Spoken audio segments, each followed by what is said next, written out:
माजी आमदार गणपत गायकवाड यांना कल्याण न्यायालयात आणण्यात आलेलं नेमकं 2014 जो राडा झाला होता त्या प्रकरणामध्ये पाहिलं गेलं तर निलेश शिंदे त्याचबरोबर गणपत गायकवाड या दोघांवरतीही गुन्हे दाखल होते आणि नेमकं त्या ठिकाणी काय युक्तिवाद झाला हे जाणून घेण्यासाठी आपल्यासोबत निलेश शिंदे यांचे वकील जे आहेत गणेश घोलप हे आहेत त्यांच्याकडूनच आपण जाणून घेऊया।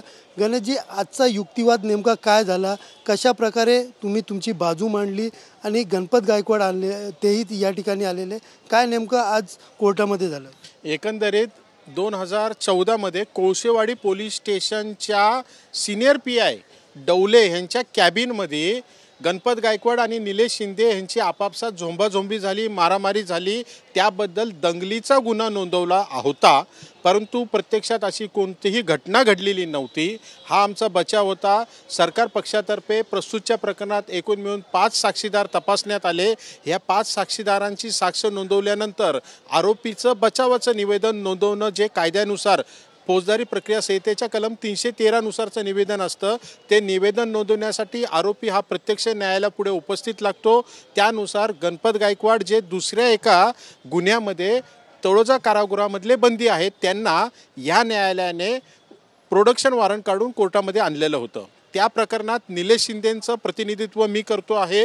आमचा प्रस्तुतच्या प्रकरणात बचाव हा होता की त्यावेळचे जे पोलीस अधिकारी होते ते अकार्यक्षम होते, त्यांना हटवण्यासाठी गणपत गायकवाडांनी एक वेगळा मोर्चा काढला होता। निलेश शिंदेंनी पोलीस स्टेशनसमोर सह्यांचं निवेदनाची मोहीम राबवलेली होती। त्यामुळे पोलिसांनी आपली खुर्ची वाचवण्यासाठी ह्या दोघं जे आपल्याला त्रास देऊ पाहता आहे या दोघांच्या विरोधात त्यांनी खोटा गुन्हा नोंदवला होता, ॲफ्रे म्हणजे दंगलचा। त्यामध्ये आमचा बचाव हा होता की ह्यांनी केवळ आम्हाला त्रास देण्यासाठी आणि त्यांची खुर्ची बचावण्यासाठी खोटा गुन्हा नोंदवला, त्याप्रमाणे खोटे पुरावे रचलेले होते।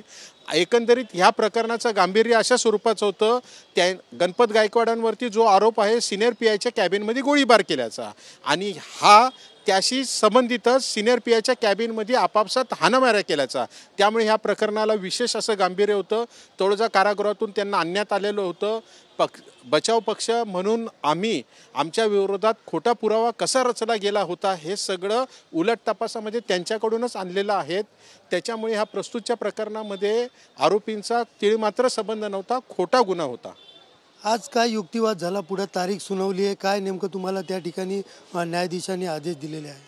16 एप्रिलला ह्या प्रकरणावरती अंतिम युक्तिवाद होईल।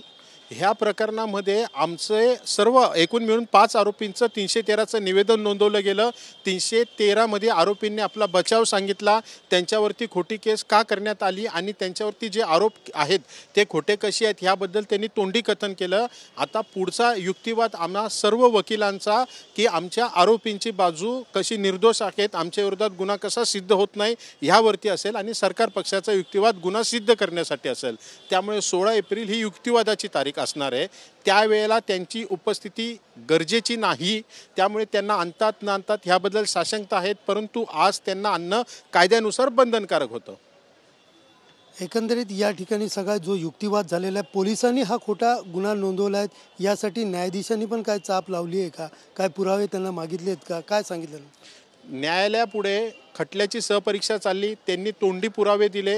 आम्ही आमच्या बचावाच्या अनुषंगाने उलट तपासामध्ये बरीचशी आमची बाजू मांडण्याचा प्रयत्न केला आणि जे काही आदेश होईल त्या आदेशामध्ये की कोण खरं किंवा खोटं, आम्हाला तर विश्वास आहे आम्ही गुन्हा केलेलाच नाही, गुन्ह्याशी आमचा दूरपर्यंत संबंध नाहीत।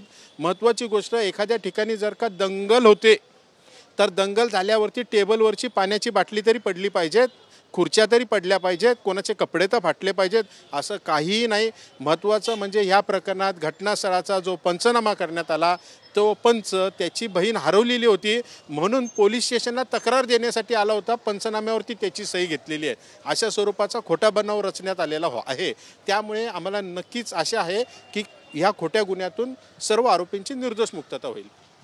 एकंदरीत युक्तिवाद जो आहे तो वकिलांचा झाला असला तरी कुठेतरी या केस संदर्भामध्ये आणि गणपत गायकवाड यांच्या झालेल्या गोळीबारच्या केस संदर्भामध्ये दोघी गोष्टी एकत्र करून या केस संदर्भाचा निकाल देण्यात येणार असून 16 तारखेला यावरती अंतिम युक्तिवाद होणार आहे।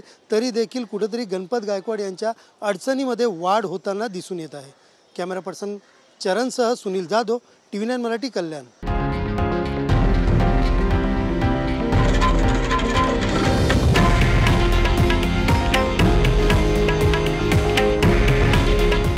आहे देशातील नंबर 1 न्यूज नेटवर्क आणि आपण पाहत आहात TV9 मराठी. काळजी तुमची, हित महाराष्ट्राचं.